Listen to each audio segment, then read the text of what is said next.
그러니까 오라 가라 하면 되는 거예요. 평민이니까. 근데 그러고 안 하고 이제 직접 찾아가니까 계속 뒤에서 중얼중얼 하는 상황이었어요, 사실은.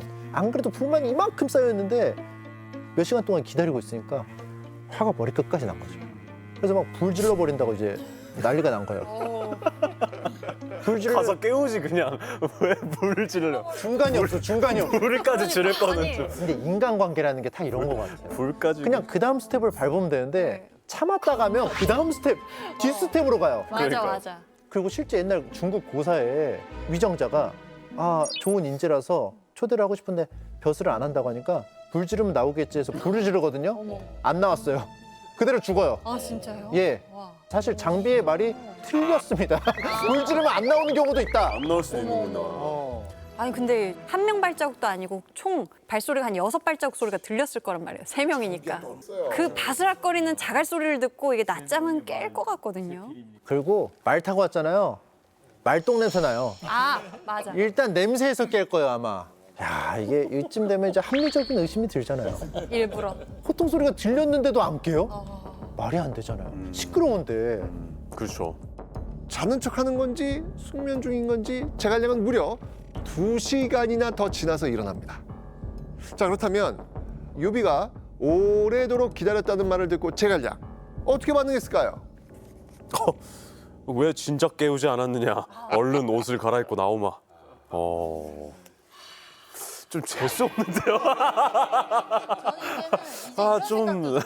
이때 유비 앞에 선 제갈량의 외모. 제갈량은 키가 8척이요 얼굴은 관옥 같다. 머리에는 윤건을 쓰고 몸에는 학창의를 입었는데 세속을 완전히 초탈한 신선의 기계가 있었다. 제갈량은 마치 신선처럼 보였던 겁니다. 제갈량을 만나고자 노력한 유비의 3번째 도전 끝에 드디어 제갈량과 유비 두 사람이 마주하게 된 겁니다. 생각해보면요. 유비는 아직 제갈량의 능력을 모릅니다. 지금 보면은 수경 선생한테 이제 추천을 받은 거잖아요. 그리고 워낙 훌륭한 인재다 듣고 간 건데 부동산 계약으로 치면요. 굉장히 좋은 땅이라고 좋은 그 건물이라고 얘기만 듣고 잘 모르는 상태에서 그냥 덜컥 계약을 하려고 하는 거예요. 매물을 보지도 못하고. 예, 뭐 일단 뭐 인턴을 한다던가 뭐 이런 맞아. 것도 아니에요. 이런 상황에도 불구하고 계속 제갈량을 영입하려고 하는데 제갈량은 좀처럼 막 덜컥 하겠다거나 이런 모습을 보여주지 않습니다. 자, 삼고초려로 제갈량을 만나게 된 유비. 제갈량에게 이렇게 말합니다. 대장부가 세상을 구할 큰 재주를 품고 어찌 산속에 파묻혀 부질없이 늙으시려 합니까? 부디 선생께서 천하의 백성들을 생각해 우둔한 유비에게 가르침을 주십시오. 근데 이때 제갈량이 뜻밖의 대답을 합니다. 장군께서 폐업을 이루고자 하신다면 북쪽은 조조에게 양보하시고 남쪽은 손권에게 양보하시고 장군께서는 먼저 형주를 손에 넣어 근거로 삼고 익주를 취해 기반을 세워서 솥발처럼 셋이 맞서 대립한 형세를 이루도록 하십시오. 제갈량은요, 우선 천하를 셋으로 나눠 팽팽한 균형을 이루라고 한 겁니다. 이게 그 유명한 천하 삼분지계라고 불리는 제갈량의 대책이었습니다. 맞습니다. 그래서 유비는 사실 조조를 공격할 생각만 하잖아요. 네. 근데 이제 제갈량이 말해주는 거예요. 체급부터 맞춰. 맞지 맞는 말이지. 그러니까 제갈량의 계책을 들은 유비의 반응 어땠을까요? 선생의 말씀을 들으니 이 답답하던 가슴이 활짝 열려 마치 짙은 안개를 헤치고 푸른 하늘을 보는 듯합니다. 뻥 뚫린 거예요. 그러게요. 뻥! 사실은 이게 본인은 전혀 생각하지 못한 역발상이었기 때문에 그래요. 그러니까 유비가 활동해왔던 서주, 연주, 사려교의 황하유역을 중원이라고 했잖아요. 예. 그래서 오직 유비의 관심사는 중원이었죠. 그리고 본인이 한 왕조를 부흥시키는 것이 자기의 소명이라고 생각해왔던 거죠. 예. 그런데 익주로 가라니, 형주를 차지하라니. 거기에서 다시 중원으로 돌아가는 권토 중례를 노리라고 한 거잖아요. 그 점에서 유비는 가슴이 뻥 뚫리는 것 같은 그런 시원함, 그걸 느끼게 된 거죠. 그러니까 이제 자꾸 서울에서 시내길로 가는데 막히니까 어떻게 할까요? 근데 외곽도로 타. 외곽으로 돌고 와. 마포대교는 무너졌냐? 마포대교 무너졌냐? 그래 마포대교 가라 이거예요. 막히면. 바로 이게 천하 삼분지기의 핵심이잖아요. 그렇죠. 그리고 이게 말로만 된 게 아니라 나중에 실현이 되잖아요. 예. 이게 그래서 실현된 국가 전략이었다는 측면에서 우리가 주목할 필요가 있는 거죠. 그런데 이렇게 앉아서 이제 거창한 이제 계획까지도 알려줬어요. 근데 이때 제갈량이 이렇게 말을 합니다. 저는 오랫동안 농사일을 즐겨온 데다가 세상사에 관여하기를 귀찮아하므로 장군의 명을 받을 수가 없습니다. 이게 무슨 말일까요? 또 왜 이래요? 아니 잘 해주다가 갑자기 왜 분위기 좋았는데 약간 이런 느낌의 컨설팅은 1회. 아, 아 무료 컨설팅. 그러니까 그건 이렇게 1회. 3번 찾아왔으니까 컨설팅은 해드릴게요. 정성이 있으니까. 근데 1회 서비스, 무료 서비스는 1회입니다. 정기 결제 하셔야 되니까. 약오르죠. 감질 나잖아요. 그렇잖아요. 아니 이렇게 눈이 탁 트이는데 1회 서비스만으로도 계속 가고 싶잖아요. 장기 서비스 받고 싶잖아요. 그러니까 유비가 어때요? 애달아요. 선생님 이렇게 여기 계시면 안 됩니다. 여기 산에 계시면 백성들은 어떻게 합니까? 지금 한 나라의 기강이 무너지고 역적 조조가 지금 한 황실을 그냥 휘어잡아서 꼭두각시처럼 휘두르고 있고 나는 그렇다고 치더라도 백성들이 고통받습니다. 네. 이렇게 하면서 막 울기 시작하는 거예요. 와. FF 울어 또. 엉엉엉 울으니까 여기가 다 젖었어. 아유. 근데 사실 말이죠. 47이면 수분이 부족해요. 나이 들수록 점점 말라가거든요, 몸이. 47에 그 정도의 수분을? 그것도 능력이에요, 사실은. 이 정도로 막 울면서 막 백성들을 얘기하고 하니까 이제 제갈량이 유비한테 이렇게 말을 합니다. 여진구 씨가 한번 읽어주시죠. 장군께서 저를 물리치지 않으신다면 저도 견마지로를 다 바치겠습니다. 견마지로 나왔었죠. 견마지로 나왔었지. 여포가 그 스카우트 제의 받았을 때 견마지로 이런 말 했었죠. 그러니까 그냥 가겠다는 것도 아니고 충성을 맹세합니다. 야, 이게 사실은 백성을 얘기해서 더 그런 것 같아요. 이게 제갈량은 자기가 또 그 백성된 입장을 경험해 봤기 때문에 백성 좀 도와주세요. 이렇게 접근하니까 제갈량이 확 이제 마음이 쏠린 거죠. 드디어 이제 책사를 얻었습니다. 이것에 대해서 표현한 사자성어가 있습니다. 수어지교. 수어지교 들어보셨습니까? 익숙하죠? 많이 들어본 네, 것 그죠. 같아요. 네. 그러니까 물고기와 물이 이제 사귀는 거죠. 사실 물과 물고기 뗄래야 뗄 수 있습니까? 없죠. 없죠. 뗄래야 뗄 수 없잖아요. 그러니까 제갈량과 자기가 뗄래야 뗄 수 없는 물과 물고기의 관계라는 뜻으로 이렇게 표현한 거예요. 그러니까 제갈량이 나는 꼭 필요하다는 뜻이에요. 그럼 이 얘기를 들은 관우장비 어땠을 것 같습니까? 그동안 어떻게 살았어? 10몇 년 동안 어떻게 살았어? 물 없이. 아유. 이 얘기를 듣고 관우장비 생각을 못했네요. 실제로 소설 보면은 질투를 합니다. 그래서 전투를 나갈 때 이제 어떻게 하지 고민할 때 관우장비가 이렇게 말해요. 물더러 싸우라고 하라고. 그렇게 좋아하는 물 있으니까 물한테 시켜라. 삐졌네, 삐졌어. 제대로 삐졌네요. 제대로 삐졌죠. 동생들이 형한테 제대로 삐졌어. 제갈량이 그 만두 있잖아요. 그 만두를 개발을 했다고 하던데 전 처음 들어보는데요. 그 처음 들어보세요? 만두랑 제갈량이 상관이 있다고요? 연관관계. 있다고 알고 있어요. 거기에 대해서 설명을 해드리도록 하겠습니다. 제갈량과 만두의 상관관계. 제갈량이 20년 가까이 지난 뒤에 그 남만이라는 지역을 이제 그 정벌하러 내려가요. 그래서 성공적으로 이제 남만을 다 정벌하고 이제 본국으로 이제 귀환을 하는 길에 노수라는 그 강이 있었어요. 그래서 노수를 강을 건너가지고 이제 돌아가야 되는 상황이었어요.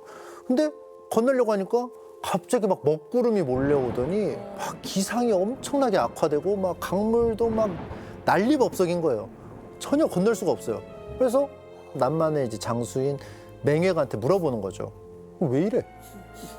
그러니까 맹획이 이런 말을 합니다. 본래 노수에는 미친 귀신이 있어서요. 재앙을 일으키니 그곳을 건너려면 반드시 제사를 지내야 합니다. 제사를. 제사를 지내서 이제 건너가야 되는데 그럼 어떻게 하면 됩니까? 제사 지내면 되잖아요. 네. 근데 문제가 있어요. 그 제사를 어떻게 해야 되냐면 제물이 필요하거든요. 제물이 사람의 머리 49개가 필요했습니다. 49명의 머리를 어디서 구해요? 그렇죠. 그렇다고 당장. 병사를 썰 수도 할 수는 없는 거고. 룰렛 돌릴 수 없잖아요. 네네네. 그 자리에서 자 자원자손. 손병호 게임. 맞네. 자 지금 머리 짧은 사람 접어 해가지고 5개 다 잡으면 49명 이렇게 할 수 없잖아요. 맞아요. 이러면서 대안을 떠올립니다. 소와 양을 잡고 밀가루를 반죽해 사람 머리 모양을 만들되 그 속에 쇠고기와 양고기를 채워놓도록 하라.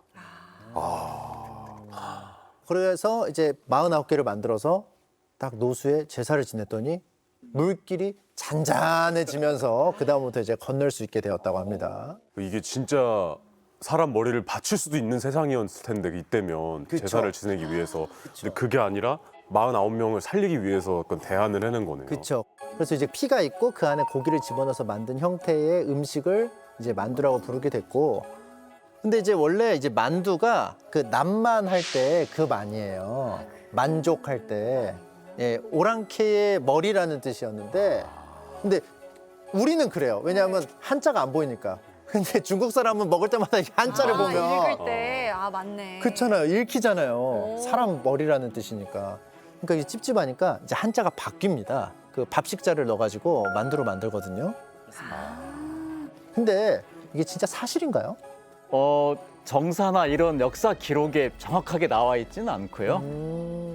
나관중이 창작한 거죠. 근데 나관중이 이렇게 창작하게 된 근거가 뭐냐면 이렇게 야사류의 책에 보면 제갈량하고 만두를 연결시킨 그런 기록들이 많이 있어요. 그러니까 이걸 보고서 만들어낸 거죠. 그렇구나. 완전 정말 사실은 아니었군요. 예, 그렇습니다. 예. 만두 친구들이랑 만두 먹을 때마다 이 얘기를 꼭 빼놓지 않고 있었는데. 근데 그게 이제 만두의 힘인 거죠. 그렇죠. 제갈량의 힘이고. 현대 중국 사람들조차도 만두는 촉간의 음식이라고 이렇게 불러요. 우리가 뭐 비빔밥, 전주, 막국수, 춘천 이런 식으로 제갈량하고 이 만두를 자연스럽게 연결시켜서 문화적 상징이 된 거죠. 예. 자, 그리고 얼마 후 유비는 제갈량에게 군대를 통솔하는 모든 권한까지 넘겨주게 됩니다. 자, 이때 유비에게 전해진 한 통의 급보가 있었거든요. 조조가 보낸 하후돈이 10만 대군을 거느리고 신야를 향해 출병했다. 하후돈이요? 그 눈. 맞아요. 맞아요. 북방 정벌을 마치고 호시탐탐 남쪽의 형주를 노리던 조조가 드디어 칼을 빼는 겁니다. 이런 하우돈이 이끄는 조조군과 맞서 제갈량은 자신의 능력을 증명할 시험대에 드디어 오르게 된 겁니다. 자, 조조군을 이끄는 하우돈은요, 방망성을 거쳐 신야성으로 향하고 있었습니다. 군대는 크게 둘로 나눠서 절반은 선두 부대로 삼고 나머지는 군량과 마초를 호위하고 있었죠. 그런데 돌연 하우돈이 큰 소리로 껄껄껄 웃기 시작합니다. 제갈량의 용병하는 꼴을 보니 참으로 어이가 없다. 저 따위 군사들로 선봉을 삼아 우리와 대적하려 하다니 마치 개와 양떼를 몰아 호랑이와 싸우겠다는 격이 아니냐. 하우돈이 다가오는 유비의 선두 부대를 보고 제갈량의 용병수를 비웃고 있는 겁니다. 조조군 최고의 맹장 하우돈 부대를 맞설 유비군의 선두 부대, 바로 이 사람입니다. 자, 이름은 조운, 자는 자룡입니다. 드디어 이게 합치면은 조자룡이거든요. 조자룡 들어보셨죠? 조자룡 들어봤어요. 원래 공손찬 휘하의 장수였던 조자룡은요, 원소한테 이제 공손찬이 패망하고 나서 유비 쪽으로 합류해 있었던 상태였어요. 그리고 이제 조자룡한테는 주특기가 있는데 바로 창술입니다. 창만 있으면 그냥 휘짓고 다녀요. 그래서 그 근처가 다 그냥 청소가 돼요. 그래서 그냥 뭐 적들이 쏟아져도 나와봐 이렇게 하면은 그냥 정리가 되는. 전장의 미화원이라고 보시면 됩니다. 그리고 또 특별한 주특기가 있습니다. 바로 침착함. 삼국지의 침착맨이에요. 그러니까 관우 장비는 굉장히 파괴력이 있는데 뭔가 불안하잖아요. 갑자기 술 먹을 것 같고, 그죠? 급발진 어디선가 할 것 같잖아요. 근데 조자룡의 특징은 흔들리지 않아요. 경거망동하지 않습니다. 그 후퇴할 때도 침착하게 후열해서 막아주면서 안정적으로 후퇴하고, 누구를 구하러 갈 때도 안정적으로 구하러 가고, 멋있는데요. 어려운 임무들을 굉장히 안정적으로 수행하고 성공시킵니다. 근데 이렇게 대단한 조자룡을 하우돈이 갑자기 왜 무시했을까요? 어차피 자기한테 패전한 나라 출신이고 그러다 보니까 관우 막 이런 큰 대장군이 나오는 게 아니라 뭐 좋은? 이러면서 좀 무시한 게 아닐까. 그런 느낌이 있어요. 왜냐하면 하우돈 본인은 조조 쪽에서 되게 유명한 장군이잖아요. 급이 맞아야 되는데. 근데 조자룡이 굉장히 훌륭한 장수긴 하지만은 아직 그 정도의 이제 명성을 얻지 못한 거죠. 그러니까 관우 장비가 안 나오고 조자룡이 나오니까 지금 무시를 하는 거예요. 자, 조자룡을 보고 쉽게 이길 수 있겠네라는 확신이 든 하우돈은요, 그대로 말을 몰고 앞으로 달려나갑니다. 자, 그 결과는 조자룡이 후퇴에 도망칩니다.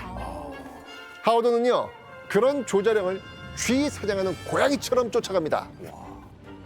그런데 하우돈의 부하 장수 하나가 그 모습을 지켜보더니 조자룡이 적을 유인하고 있는데 매복이 있을까 두렵습니다. 근데 이때 하우돈은 웃으며 대답하죠. 적의 군사가 이와 같다면 설령 10개 방면으로 매복해 있다 하더라도 내가 무엇을 겁내겠는가. 오, 진짜 하우돈 같았다. 내가 생각한 이미지의 하우돈 그 자체였어요. 너무 호탕해요. 예. 예. 그렇게 하우돈은 조자룡을 쫓아